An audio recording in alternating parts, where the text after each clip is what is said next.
It happens all the time. A company starts to decline, they go broke, they decide they need to pivot their marketing strategy, so they go woke, and then that ends up alienating the majority of their paying customers, and they end up seeing massive declines and potentially going outright broke. It's not a new phenomenon, but this is what's been happening for the past several years, because the old saying is get woke, go broke. It's a very simple saying. It's caught on. It's used all the time, much to the annoyance of many radical leftists. But the reality is a little bit different. It's get broke, go woke, go bust. Razorfist was one of the first people to point this out. But he's absolutely right. Companies that are doing well don't have to pivot to woke marketing to try to coerce a new generation into buying their products. Even before woke was a thing, we saw this phenomenon before. That's what led to New Coke. Because here's what happened.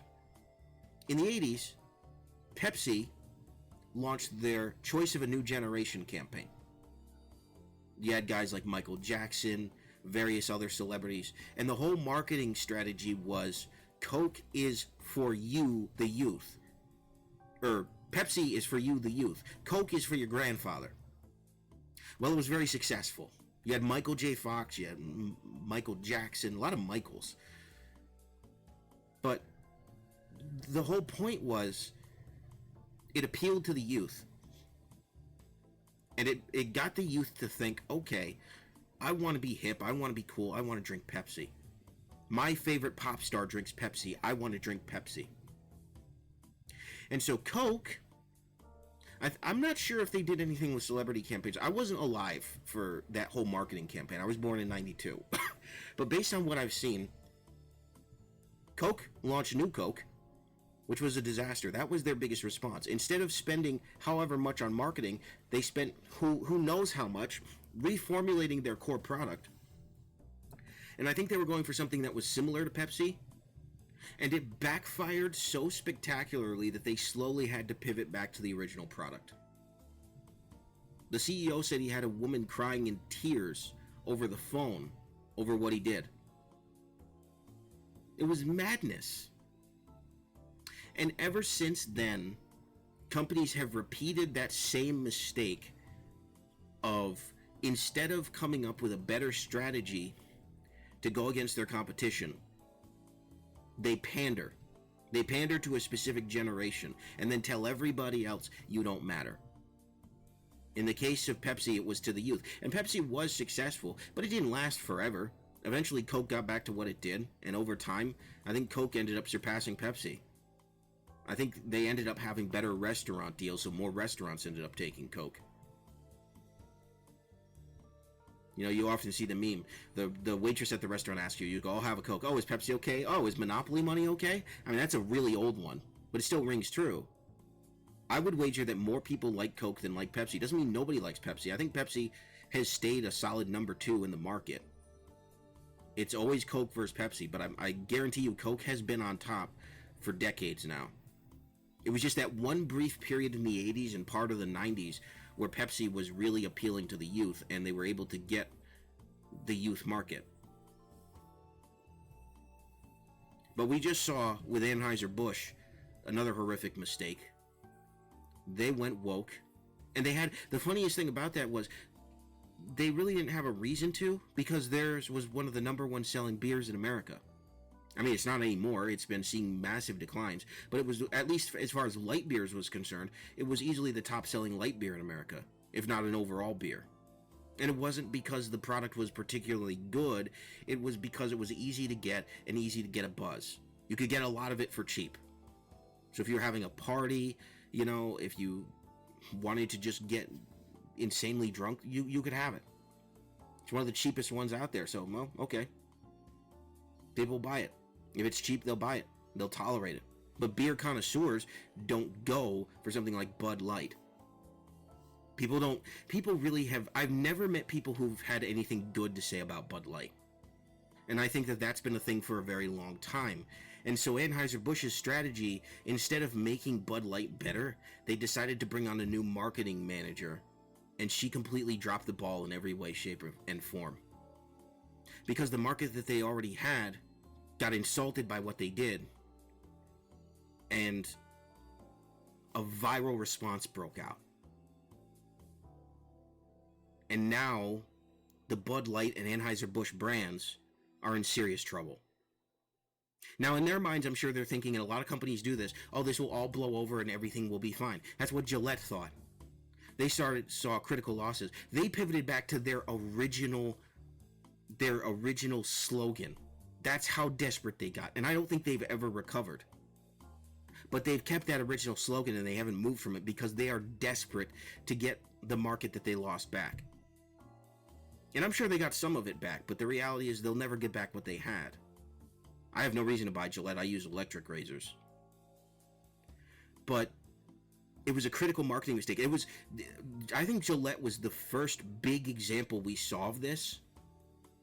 Anheuser-Busch, I don't think it's that Anheuser-Busch didn't pay attention to that.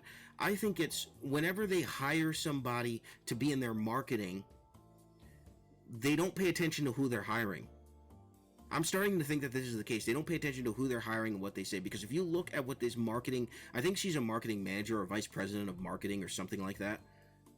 When you look at what she had to say about the brand and how she approached the brand, it is painfully obvious that she had no idea what she was dealing with.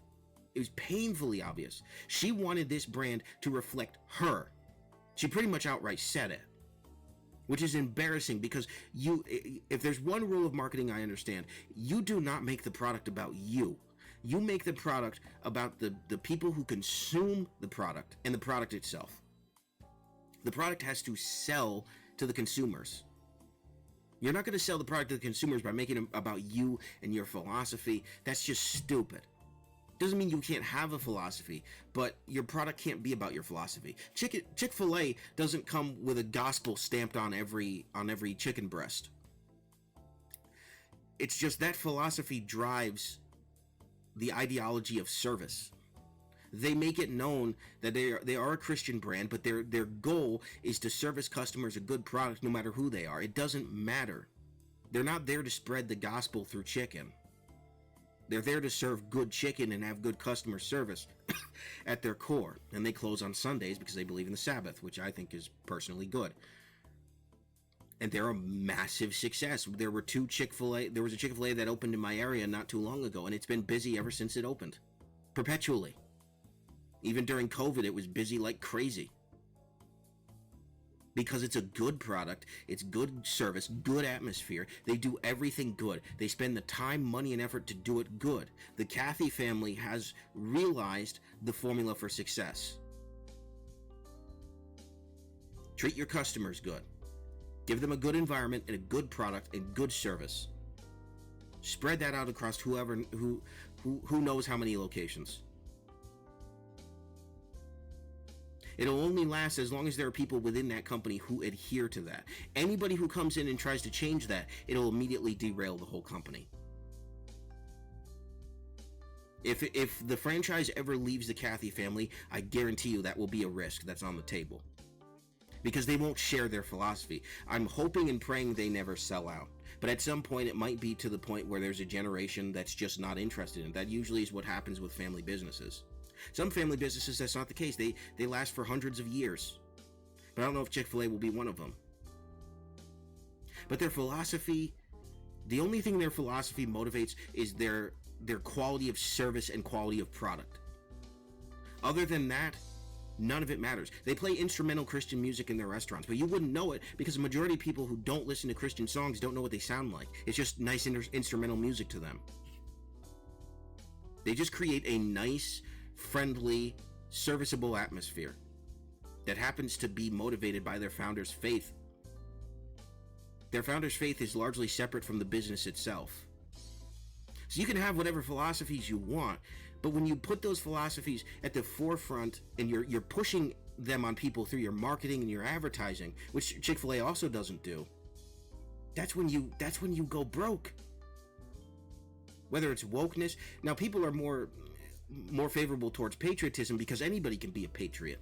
You're not limiting your demographic. Anybody can take pride in their nation and what their nation's accomplished and what their nation stands for. But not everybody can get on board with Pride Month. Only certain groups of people get on board with that. There are entire other groups of people who say no thank you, for whatever the reason is, whether you agree with it or not. In a culture war, that is one perspective. But there's a whole group of people that have another perspective, and that's where you proactively divide your customer base. There are philosophies that divide customer bases, and I wish these corporations would start to understand this so that way they could continue to see some level of success. If they're going to keep pulling what Anheuser-Busch pulled and what Gillette pulled, then there's going to be problems. And we're going to see this in June, I guarantee you. It's going to be interesting because a lot of companies in the past who were right on board with this stuff, many of them will continue, they'll double, they'll triple down, but others might not be so bold. Because what you're seeing happening is even the people who they claim to support are very cynical about when they change their profile picture and make everything about Pride Month. Because they're like, well, why don't you show this level of support throughout the rest of the year? So it's losing its effect. Each June, these companies are losing money and creating animosity with both sides of the culture war. It's just hilarious. Corporations don't belong in any of this. They really don't. And I know some people say, well, it's their company, they can do whatever it's a private company, they can do whatever they want. Which is a stupid excuse, because of course they're a private company, of course they can do whatever they want, but that doesn't mean that what they do is going to generate a return on investment. Plain and simple.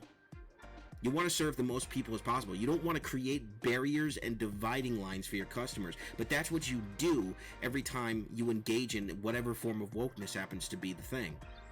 That's exactly what Anheuser-Busch did with Dylan Mulvaney.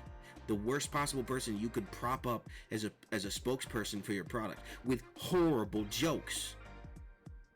His jokes were terrible. They were absolutely terrible.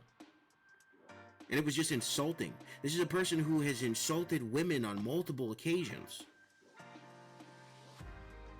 The fact that this new VP or whatever she is of management decided that this was the person they needed to go to was one of the most boneheaded decisions I've ever seen, and one of the most emotional and short-sighted decisions I've ever seen in marketing. It's ridiculous. It's absolutely ridiculous. The best thing that they could have done is try to reformulate Bud Light.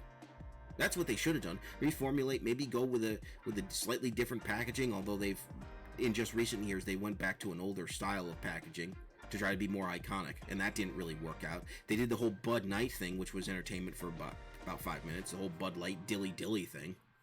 That was a great marketing campaign. It worked. It was annoying, but it worked. It wasn't offensive. But they pivot from that to Dylan Mulvaney and putting his face on a can. That costs money to do. That costs a lot of money to do. Wow. Absolutely wow. So these companies need to learn. They're going to learn one way or another. I mean, Gillette was the first instance of this. I would argue even going back to Ghostbusters 2016. When you took a popular, beloved 80s movies, or series of 80s movies with 1 and 2, you replaced the characters. It's almost as if you're making a parody mocking that thing that people care about. That's why Ghostbusters 2016 didn't work. It wasn't because, oh, it's all women. You could do an all-women Ghostbusters if you wanted to. But they didn't get the tone. They made it all about feminism and feminist jokes. Bad jokes from bad comedians. And the whole thing was a joke. It was an absolute joke. It didn't match the tone of the original movie. It was terrible. So then when they did the more recent what was it, Afterlife? People liked it because it was more fan service. It was more in line with what the original was. I didn't much care for it because I'm not a big Ghostbusters guy. It was a fine movie. But they did it right, and then Paul Feig and the other people ended up getting upset by it and its success. Because it told them, we don't want what you're selling, we want the thing. We don't want your version of this thing, we want the thing as it has been. That's how customers are. We're creatures of habit, and you can't just come in and break a person's habit like that and expect them to still give you money. Imagine if McDonald's was to just take away the Big Mac for no reason, and the Quarter Pounder, all of their iconic sandwiches, their McNuggets, and completely change the menu.